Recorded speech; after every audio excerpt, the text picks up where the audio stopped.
गुरुजी राधे राधे जी।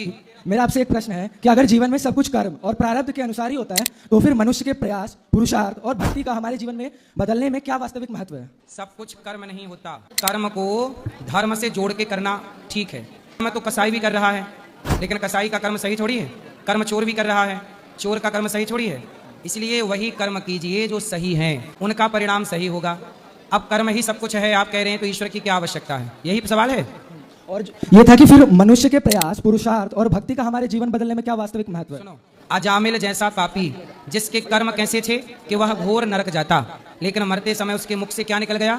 नारायण। नारायण। तो उसके नारायण धोखे से निकल जाने से, क्योंकि नारायण नाम भगवान का है, इसके कारण उसकी सदगति हो गई, मोक्ष हो गया। यह है भगवान की कृपा। आपका कर्म इतना नहीं था कि मोक्ष पालो, पुरुषार्थ इतना नहीं था, लेकिन भगवान की कृपा हो गई।